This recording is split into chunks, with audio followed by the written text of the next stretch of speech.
Hey everybody, you found the Hillbilly Voodoo channel. Today's the day that we're going to start ripping into this PT Cruiser. The general consensus from the last video and the comments is that we're going to build an adapter to put the GSXR motor into here with the transmission that's already in here.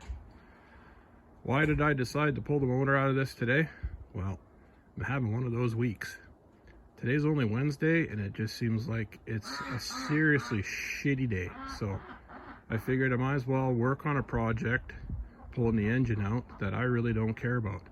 If I decide to go vanilla gorilla and smash something, it's not really going to be a big loss. So here we go. We're going to tear into this thing, get that motor out of the way, so we got room to put in the screaming GSXR.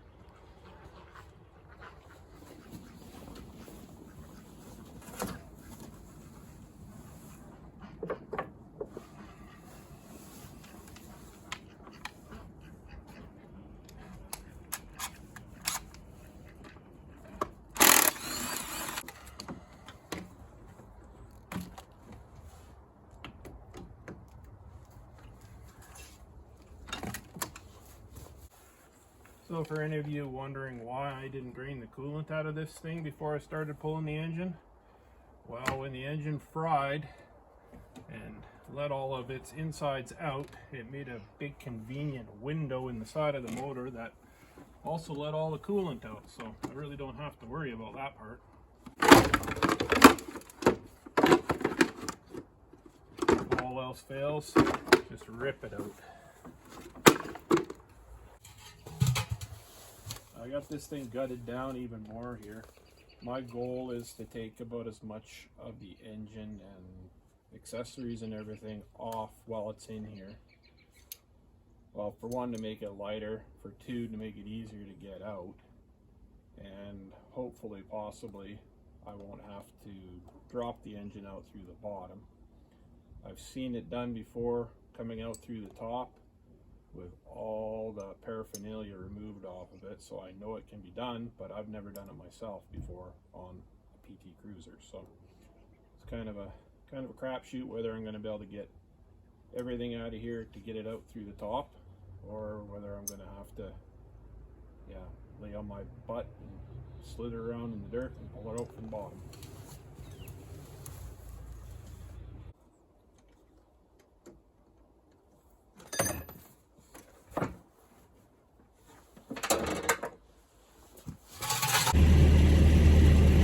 So jack stands and I don't really have the best working relationship, and they've never really agreed with me. I'm kind of big around to slide underneath a vehicle that's up on jack stands, so I use stumps. And I'll show you how I get these cars up on top of these stumps without exerting a whole lot of unnecessary energy.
That stump makes a nice convenient shelf to put all of our parts on.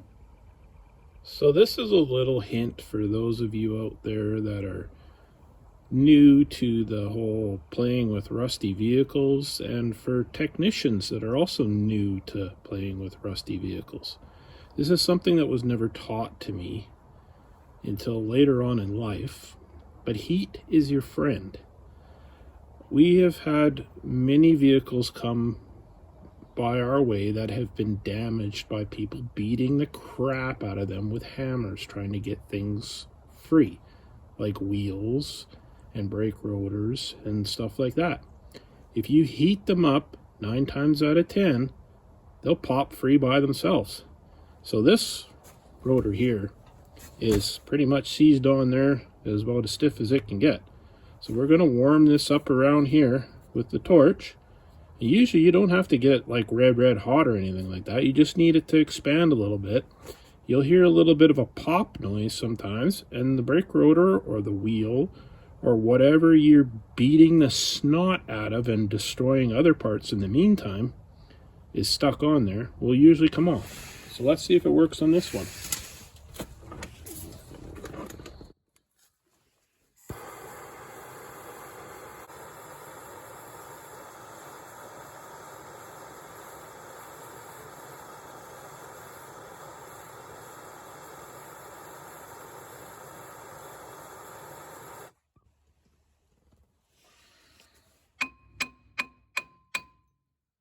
You hear that noise, how it changed? It just popped right off. Now don't go touching that or grabbing that because it's really friggin' hot. And you'll yodel a tune. So here's another little helpful hint for you. If you own a vehicle with a wheel on it of any type, be it a car or a truck or a tricycle or a wheelbarrow, and your wheel does this, this is not a good thing. This will end up killing you. Fix it. It will not get better. It will not go away. It will get worse. Don't drive like this. Fix it. So as you can see, the 2.4 liters of festering turd have now been removed from this car. Got it sitting here laying on the ground. Now, I think I'm going to show you how I took this motor out before all you PT Cruiser purists out there get all freaked out. This motor, the block is cracked, the head is cracked, it's garbage.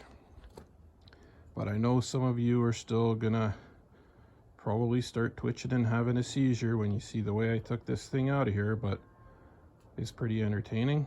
And the ones that aren't PT Cruiser fans and have ever dealt with taking a 2.4 liter engine out of these cars, they're probably going to really love this one. So I'll show you just a brief clip of it because I know it's going to trigger some people.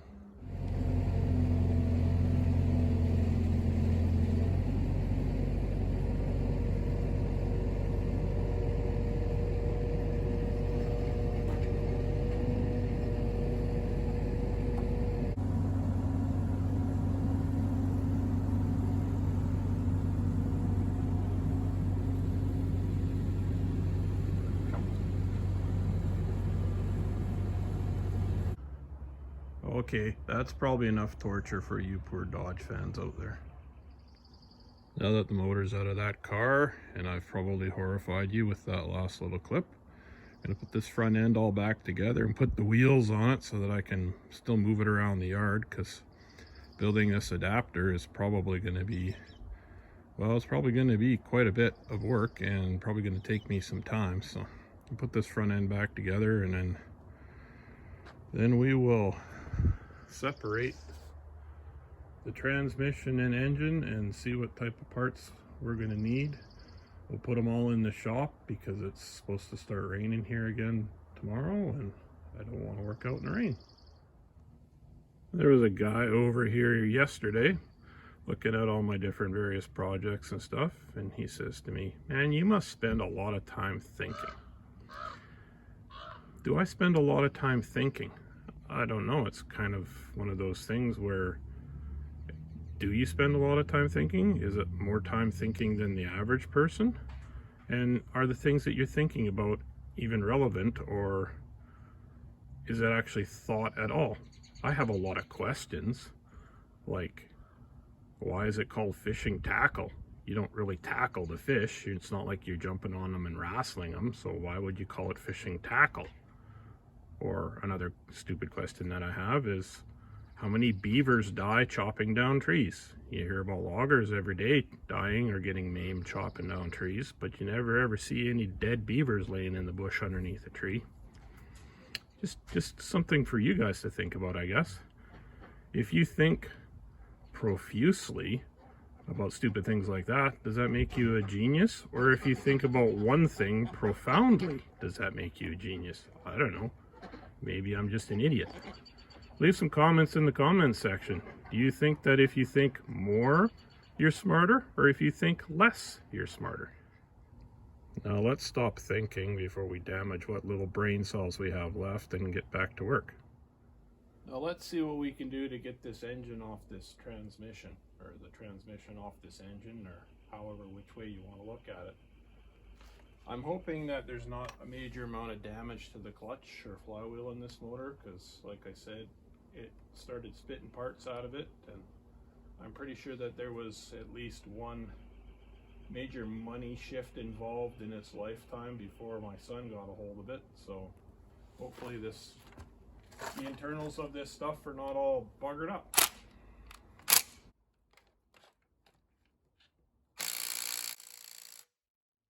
Actually have to use some real fat kid persuasion here.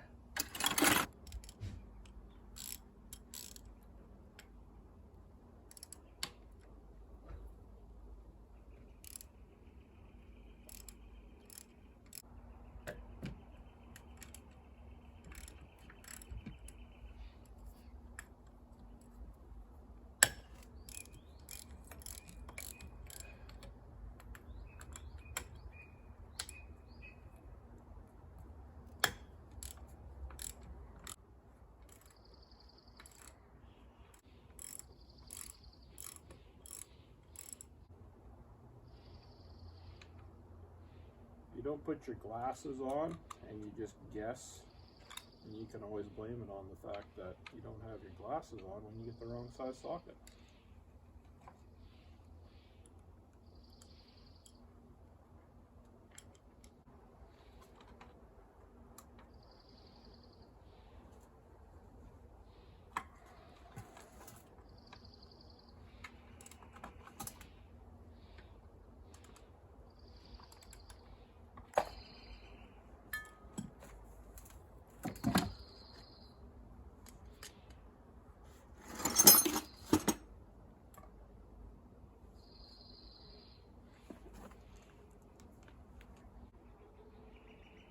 A stupider me would just lift that off of there, but I'm not going to do it.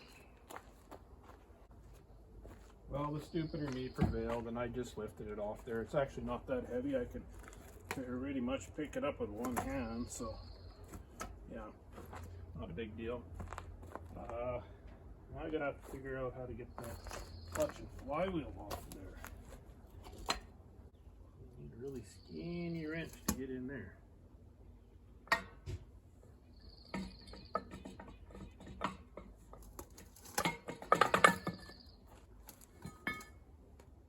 Oh no, I can get in there with a normal wrench.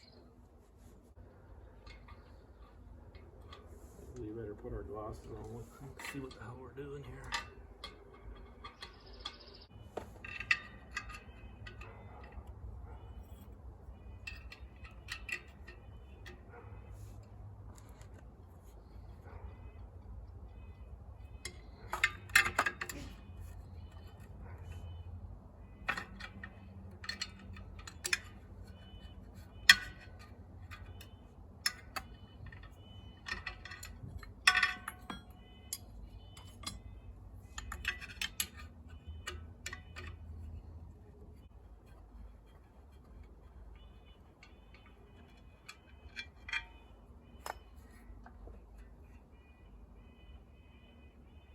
Well, there's that super sticky spot.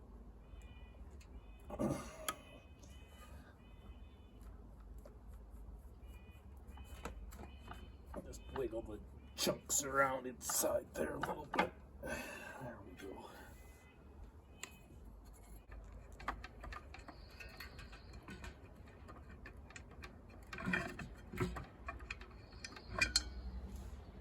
Well, that's that.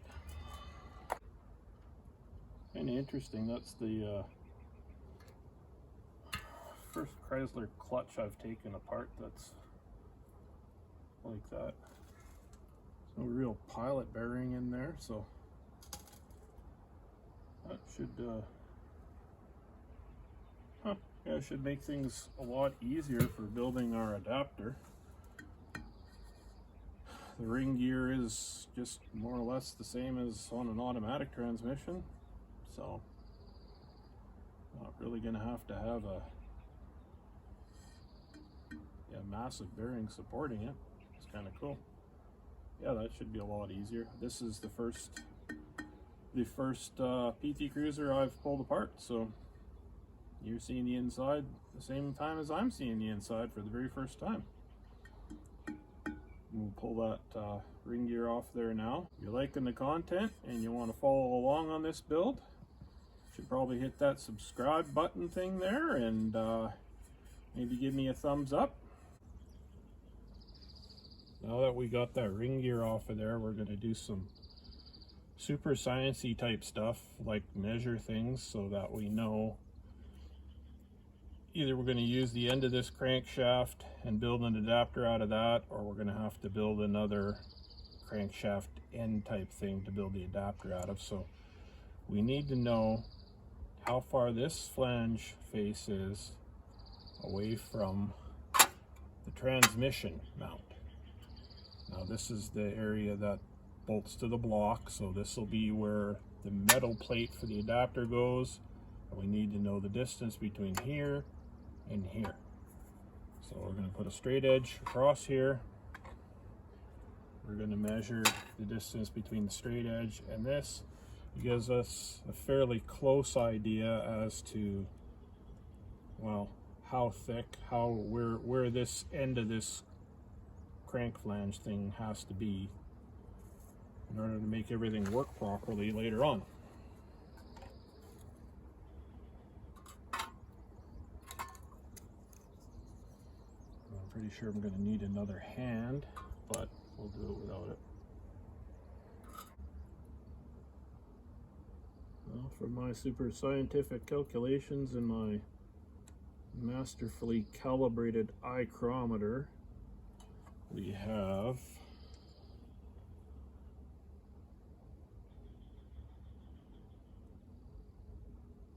6 millimeters. So we better write that down. We'll write it down on a piece of cardboard here, and then we'll probably lose our cardboard, but hopefully we won't. We better write some type of description of what this number means. The reason I'm doing this and not just coming back later on and taking the measurements is because I'm going to pull this crankshaft out of this engine to see if I can cut it off and modify it to hold a bearing and use this as an adapter so I don't have to rebuild all this end of the crank flange here. So I think we're at the point of this build where, well, of this teardown, where I'm just going to take everything in the shop and look at it and come up with an idea from there. So until next time, guys, use what you got to make what you want. We'll see you in the next episode.